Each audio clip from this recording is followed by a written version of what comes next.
All right, so you're flirting with the idea of moving to Charlotte. Well, I love that for you. But before you start packing boxes and updating your LinkedIn location, hold up just a minute. Because moving here without knowing what you're actually walking into, that's how people end up house poor, stuck in the wrong suburb, or wondering why they're suddenly spending 2 hours a day in traffic just to get to the job that they moved here for. I'm not here to scare you, just here to save you from making the same mistakes that I see every week. Charlotte's an amazing city if you know what you're doing. But if you don't, it'll humble you real quick. So in this video, I'm laying it all out. The neighborhoods that actually fit your lifestyle, what's changed in 2025, what people get wrong, and why moving here might be the best decision you make, or the worst, depending on what you know going in.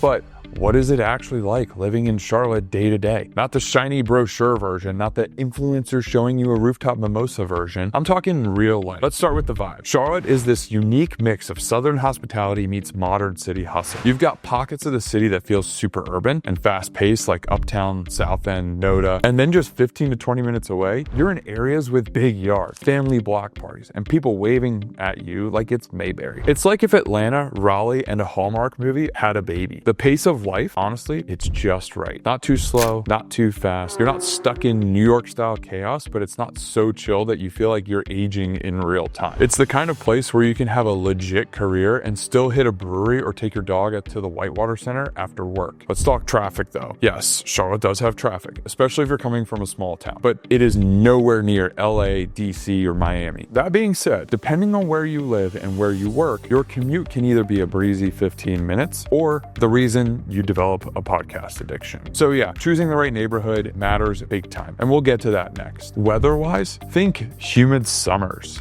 mild winters, and pollen that could choke a horse in the spring. You'll need Zyrtec for sure. But overall, we've got all the seasons, we've got green space, and we don't shut down the city over an inch of snow anymore, usually. We typically do. Community and culture. Charlotte is young, diverse, and constantly growing. Tons of transplants, which means it's easier to meet people and find your crew. Whether you're into sports, hiking, live music, or brewery hopping, there's a scene for you. And the food, sneaky good. Not just barbecue and biscuits. We've got high-end sushi, street tacos, vegan cafes, you name it. So yeah, living here is pretty awesome if you land in the right spot though. And speaking of landing in the right spot, let's talk neighborhoods. Because choosing where to live in Charlotte is kind of like online dating. If you swipe wrong, it gets awkward real fast. Now that you've got a feel for the city, let's tackle the big one. Where the heck should I live? Because here's the thing, Charlotte isn't one of those cities with a clear best neighborhood.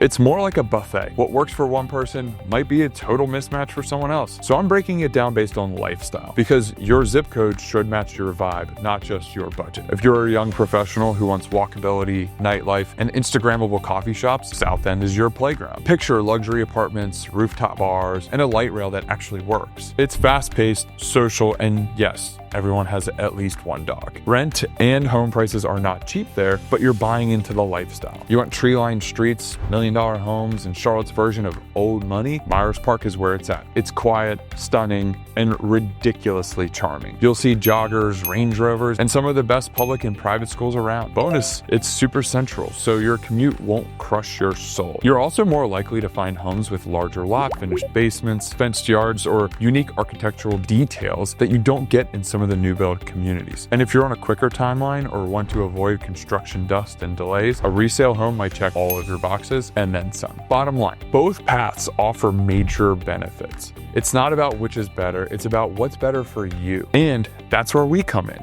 My team works with clients on both sides of this decision all the time, and we'll help you figure out the right move for your goals, budget, and timeline. Now let's talk numbers, because whether you're buying brand new or something with character, you're probably wondering, how much does it really cost to live in Charlotte these days? Let's dig into the real cost of living in 2025 and where your money goes the furthest.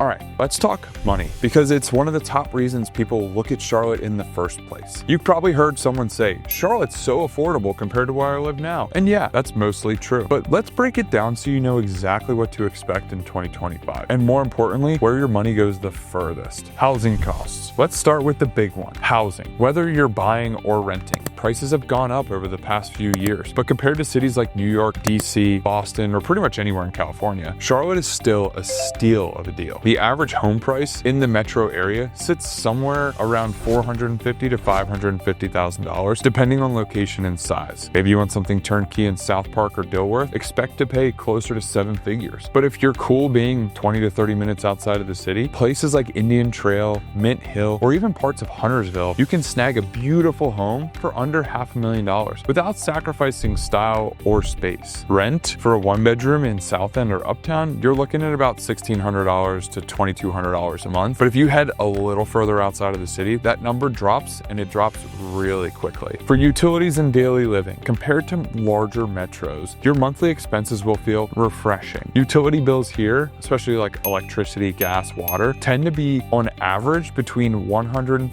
to $250 a month for most households. Internet, it's about $60 to $80. Property taxes are also lower than in many other states, which is a huge win if you're buying a house here. Groceries, gas, dining out, they're all pretty average compared to the rest of the country, but you'll definitely notice that your dollar stretches further here. A nice dinner out in Charlotte might cost what a lunch does in Manhattan. So big picture, yeah, it's not a cheap city like it was 10 years ago, but Charlotte in 2025 still gives you a ton of value for your money. You get space, quality, lifestyle, and access to a booming city without paying those nosebleed prices. And this is exactly why people from all over, New York, Chicago, Florida, even Arizona, are flocking here. It makes financial sense for so many people. But here's the kicker. Affordability doesn't matter if you make the wrong move. So next, we're going to talk about the biggest mistakes that buyers make when they're relocating to Charlotte and how to avoid every single one of them.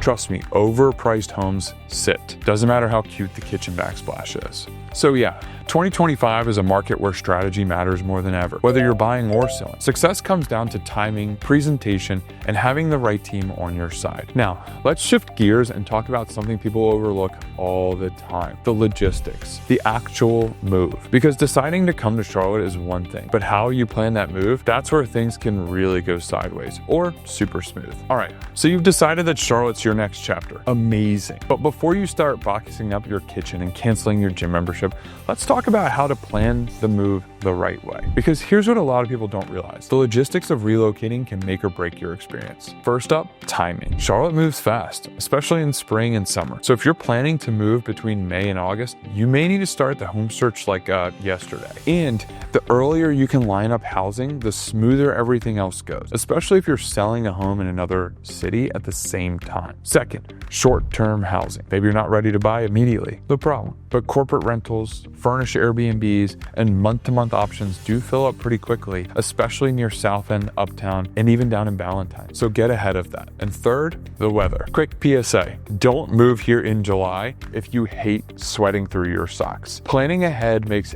everything easier. And we've done this dance enough times to help you avoid the chaos. So now that we've covered what to do before you move, let's talk about what happens after. Because Charlotte might check all of the boxes, but is it actually the right fit for you? All right, now you've got the full picture. Cost of living, neighborhoods, the 2025 market, what to avoid, and how to make the move the right way. Charlotte is an incredible place, especially if you land in the right area with the right plan. That's exactly what my team and I help people do every single week. So if you're thinking about moving here, reach out. Call, text, email, DM, whatever works. And no pressure, no pushy sales stuff, just real answers to help you make a smart move for you. All of our contact information is in the description below, and we would love to connect and help you figure out if Charlotte is the right fit for you. Oh, and before you go, if you can't get enough of Charlotte, check out this playlist covering everything you need to know about living in Charlotte. Thanks for watching, and I'll catch you on the next one.